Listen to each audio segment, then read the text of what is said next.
Realme C11, C12 and C15 navigation gesture setting.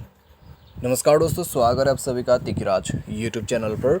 तो दोस्तों आज के इस वीडियो पर मैं आपको बताऊंगा कि आप जो है कैसे Realme के डिवाइस पे नेविगेशन जेस्चर सेटिंग सेट कैसे कर सकते हैं। ठीक है, उसमें क्या क्या सेटिंग्स आपको मिलेगा और सेटिंग आपको कैसे करना है, ये दोस्तों आपको इस वीडियो पे जानने को मिल जाएगा। अगर आपको भी करना है नेविगेशन जेस्चर सेटिंग सेट तो आप इस वीडियो को अंत तक जरूर से देखिए। ठीक है, वीडियो शुरू करने से पहले दोस्तों अगर आपने चैनल को सब्सक्राइब नहीं किया है तो सब्सक्राइब करते हुए बेल आइकन को क्लिक करें, और अगर आप ऑनलाइन पैसा कमाना चाहते हैं तो वीडियो डिस्क्रिप्शन पर उसका लिंक मिल जाएगा। चलिए दोस्तों वीडियो शुरू करते हैं।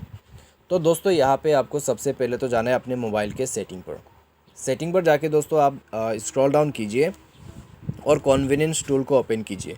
कॉन्वीनियंस टूल पर जाने के बाद दोस्तों आपको मिलेगा नेविगेशन बटन्स। ठीक है, तो यहाँ पे आपको क्लिक करना है। उसके बाद दोस्तों आपको पूरा जो है यहाँ पे नेविगेशन जेस्चर सेटिंग्स मिल जाएगा, जैसे कि swipe gestures from both side का सेटिंग है।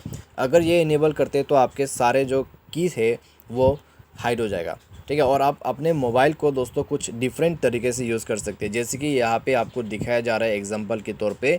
बैक करने के लिए आपको क्या करना है, होम स्क्रीन पे जाने के लिए क्या करना है, व्यू रिसेंट टास्क के लिए क्या करना है, ठीक है, स्विच प्रीवियस ऐप के लिए क्या करना है, तो वो सब आपको यहाँ पे सिखाया जा रहा है। तो आप उसको देखते हुए यूज़ कर सकते हैं। उसके बाद आपको मिल जाते हैं वर्चुअल बटन्स, यानी कि आपके जो बटन्स है वो आप यहाँ से इनेबल कर सकते हैं। अगर मोर पे जाते हैं तो मोर पे दोस्तों यहाँ पे स्वाइप अप जेस्चर सेटिंग आपको मिल जाते हैं। ठीक है, तो इसको आप यहाँ पे इनेबल करना चाहते हैं तो टैप कर दीजिए। और स्वाइप अप जेस्चर दोस्तों ये इस तरीके से काम करते हैं, आपको यहाँ पे स्वाइप अप करके यूज़ करना होगा अपने मोबाइल को। ठीक है, यहाँ पे कंप्लीट सेटिंग आपको दिखाया हुआ है, आप उसको यूज़ कर सकते हैं।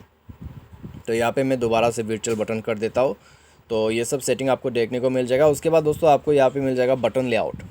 ठीक है, बटन लेआउट दोस्तों यहाँ पे नीचे में आप देख सकते हैं कुछ इस प्रकार से।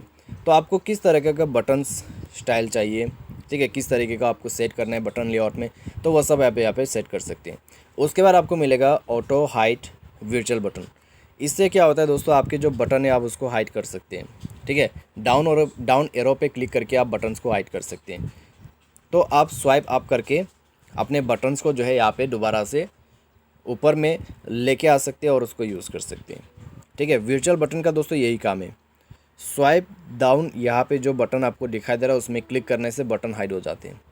ठीक है, और स्क्रीन पे अगर आप स्वाइप अप करते हैं नीचे से तो आपको बटन्स मिल जाएगा। तो ये इस प्रकार से काम करेगा। तो ये है दोस्तों आपका नेविगेशन जेस्चर सेटिंग, जहाँ पे आप सारे नेविगेशन सेटिंग्स कर सकते हैं। ठीक है, उम्मीद करते हैं दोस्तों आपको ये वीडियो जो है पसंद आया होगा। वीडियो पसंद आता है वीडियो को लाइक जरूर से कर देना। Thanks for watching.